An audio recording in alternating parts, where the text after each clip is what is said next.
किसानों के खाते में पैसा पहुंच जाए।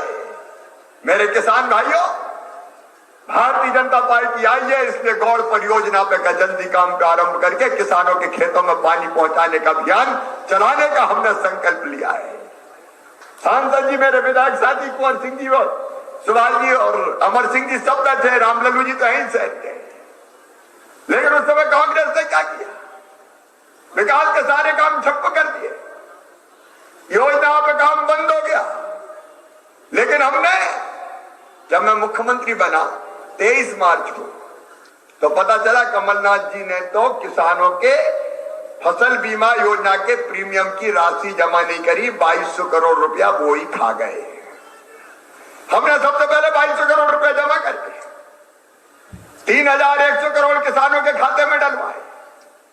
फिर 19 और 20 के रबी और खरीफ के फसल बीमा योजना का पैसा जमा करके प्रीमियम का 4600 करोड़ रुपया खाते में डलवाए। आरबीसी 6000 की राशि हमारे प्रधानमंत्री नरेंद्र मोदी जी 6000 रुपया किसान सम्मान निधि के देते हैं। कांग्रेस ने उनकी सूची नहीं भेजी, मैंने उनकी सूची भिजवाई प्रधानमंत्री जी को बनवा के किसानों की। लेकिन जब सूची बना रहे थे तो मन में विचार आया कि शिवराज तू भी चौथी बार बन गया रे, 4000 तू भी डाल दे। तो 6000 के साथ 4000 और जोड़ के 10000 कर दिए। गरीबों किसानों कोई कसर कोरोना काल में नहीं छोड़ी। और आज जब आया हूं सिंगरौली, मुझे तो इतनी बड़ी सभा की कल्पना नहीं थी। मैं तो इसके लिए आया था कि नगर के विकास की योजना और जिले के विकास की योजना बनवाएंगे। लेकिन यहां तो जल समुद्र उमड़ा हुआ है। और इसलिए मेरे सिंगरौली जिले के बहनों और भाइयों, एक तो मैंने कहा था जिला बनाते समय कि सिंगरौली को सिंगापुर जैसा बनाया जाएगा। अब काम तेजी से जारी है, सिंगरौली पैटर्न बदल रहे हैं, बाकी कस्बों को भी नहीं छोड़ेंगे। बरगवा से लेकर जितने आसपास के, उनका भी विकास होगा। लेकिन अकेले सिंगरौली में 873 करोड़ रुपए की योजना आज विकास के लिए हम स्वीकृत कर रहे हैं, ताकि सर्वांगीण विकास हो सके। यहाँ बाईपास, यहाँ खेल के मैदान, यहाँ सीवेज के पानी का सिस्टम, यहाँ सॉलिड वेस्ट मैनेजमेंट, यहाँ पिकनिक स्पॉट, यहाँ पार्कों की स्थापना। और सुन लो मेरे गांव वाले बहनों भाइयों, 2 साल के अंदर मेरी बहनों किसी गांव में हैंडपंप से पानी नहीं भरने दूंगा। पाइपलाइन बिछा के घर में नल लगा के नल का पानी घर घर में देंगे। बताओ, नल का पानी आना चाहिए कि नहीं घर में? अब बहने कब तक हैंडपंप में पानी भरे रहे? अगर बेटों से तो कोई भरवाता नहीं पानी, बेटी से कहते जा पानी भरला। अब मेरी भांजियों को पानी नहीं भरने देंगे। और ले कई गांव की आज जल निगम की नल जल योजनाओं का भी हमने यहां शिलान्यास किया है। लेकिन हर एक गांव में आएगा मेरी बहनों, अभियान हम शुरू कर रहे हैं। पीने का पानी हर घर में नल के द्वारा, और पीने के पानी के साथ साथ 2024 तक, अभी मैं गया था सिंगरौली में, 504 मकान की चाबी मिली आज गरीब बहनों और भाइयों को। रोटी, कपड़ा, मकान, पढ़ाई लिखाई, दवाई और रोजगार का इंतजाम ये सबके लिए चाहिए। रोटी के लिए सस्ता राशन वो गरीबों को लगातार चालू रहेगा। गरीब बहनों भाइयों की संबल योजना, दिग्गी राजा कमलनाथ तुमने तो बंद कर दी थी रे। क्या बिगाड़ा था गरीब जनता ने? अरे मेरी बहनों और भाइयों, संबल योजना में हमने तय किया था कि गरीब बेटे बेटियों की फीस भरवाएंगे, चाहे वो कोई सी उच्च शिक्षा प्राप्त करे। मेरी बहन बेटा बेटी को जन्म देगी तो जन्म देने के पहले 4000 और जन्म देने के बाद 12000, कुल 16000 रुपया 2 बच्चों तक दिए जाएंगे। अरे कमलनाथ, क्या बिगाड़ा था मेरी गरीब बहनों ने? तुमने तो उनके मुंह से लड्डू तक छीन लिया।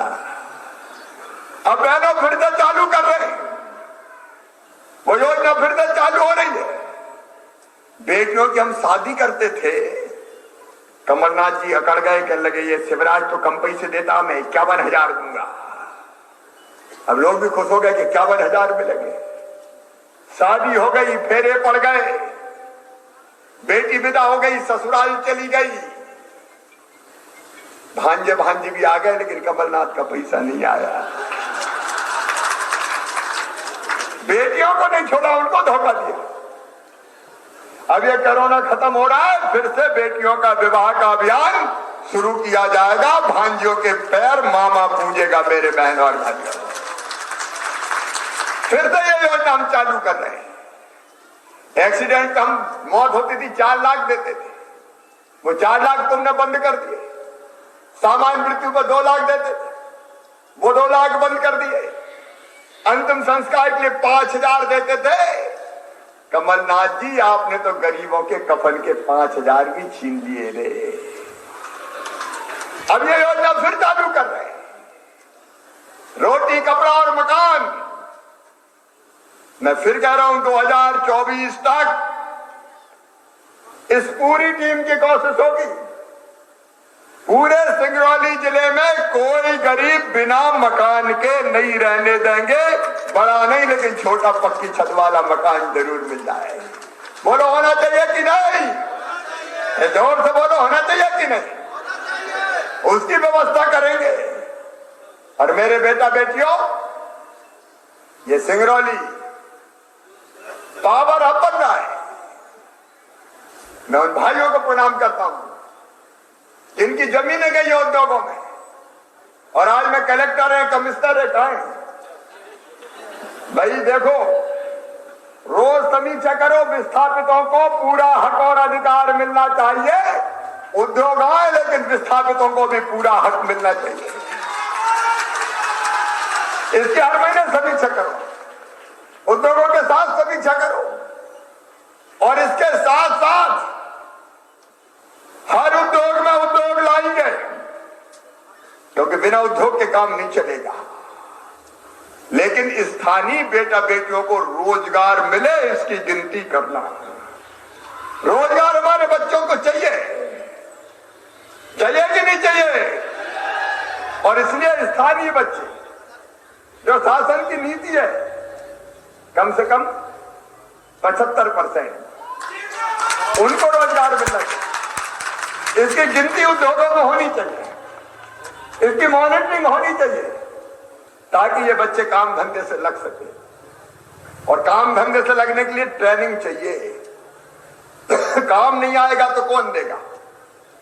और इसलिए अभी ITI में कितनी सीट है? वो कम है। 2 चीजें आज हम तय कर रहे हैं।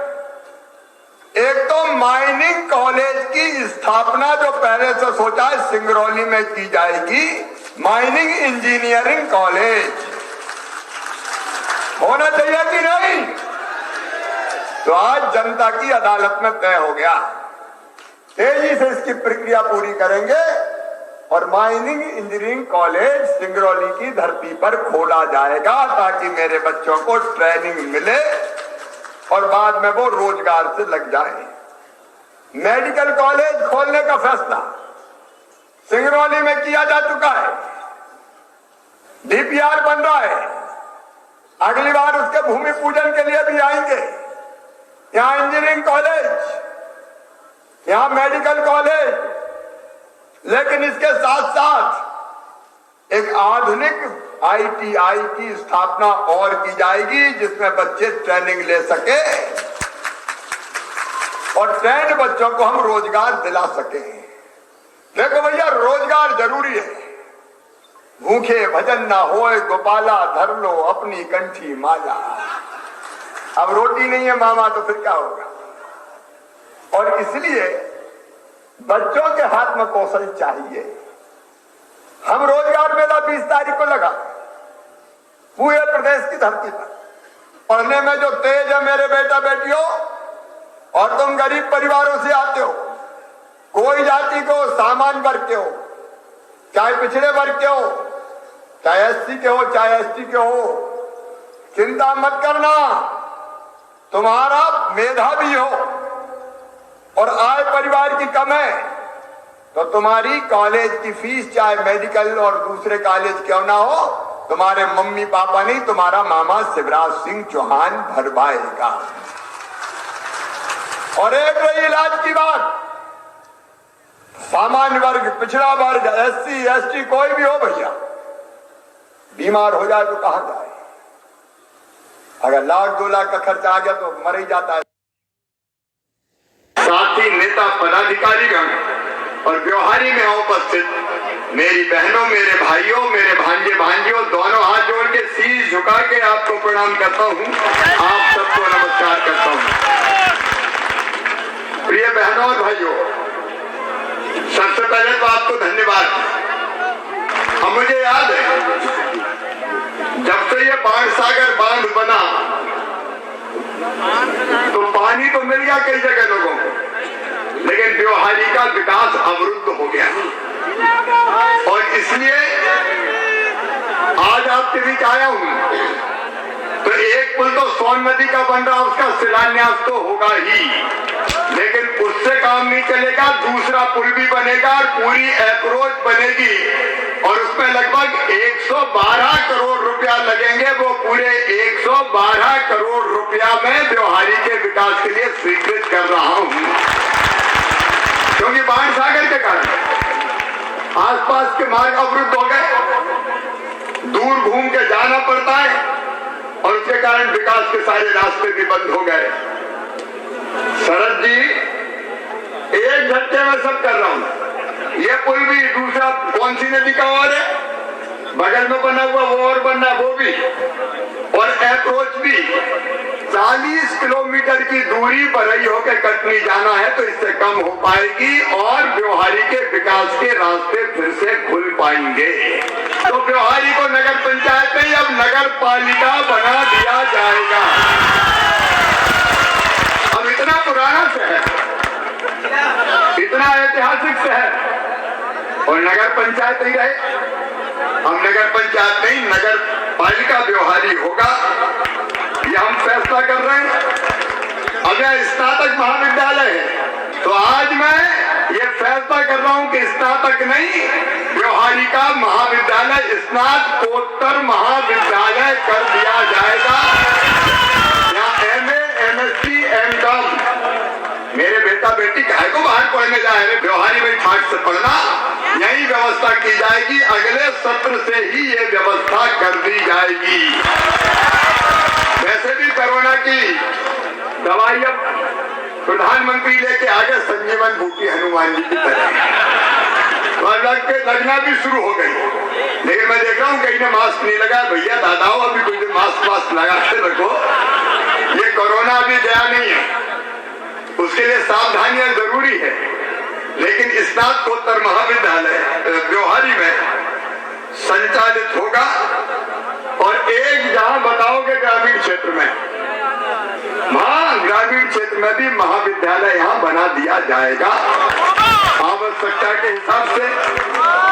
मेरे व्यवहारी के बहनों और भाइयों, बाणसागर के बांध के कारण शरद जी ने, सांसद जी ने, सभी मित्रों ने मुझे कहा कि विस्थापितों ने बड़ा त्याग किया। उनके त्याग के कारण बाणसागर का पानी कई जिलों के किसानों की तकदीर बदल रहा है, लेकिन विस्थापितों को न्याय नहीं मिल पाया। इसलिए मैं कलेक्टर, कमिश्नर दोनों को निर्देशित कर रहा हूं कि विस्थापितों की जितनी समस्याएं हैं सबका समाधान किया जाए। मैं स्वयं भी इसको ढंग से देखूंगा। कुछ दिनों से यहाँ टाइगर आतंक मचा रहे हैं। अब टाइगर तो चाहिए, लेकिन इंसान की कीमत पर टाइगर नहीं चाहिए। और ये टाइगर हो, ज्यादा हो तो पकड़ को और कहीं ले जाएंगे, लेकिन वो यहाँ आम जनता की जिंदगी को नुकसान न पहुंचा जाए उसके लिए हर संभव प्रयास किए जाएंगे जो आवश्यक है। और इस विधानसभा क्षेत्र में क्या भंडी जलाशय, मैं इसका पूरा सर्वे करवा लूं। और इसके आसपास के गांव, उनमें माइक्रो इरिगेशन की योजना से पानी कैसे जा सकता है, उसकी पूरी योजना बनवाऊंगा। अगर प्रैक्टिकली पॉसिबल है तो जरूर किया जाएगा, ताकि यहाँ के किसानों को पानी मिल सके। व्यवहारी में ITI की स्थापना करके बच्चों को ट्रेनिंग दिलवाएंगे, ताकि उनको रोजगार ढंग से मिल सके। उस दिशा में हम प्रयास करेंगे।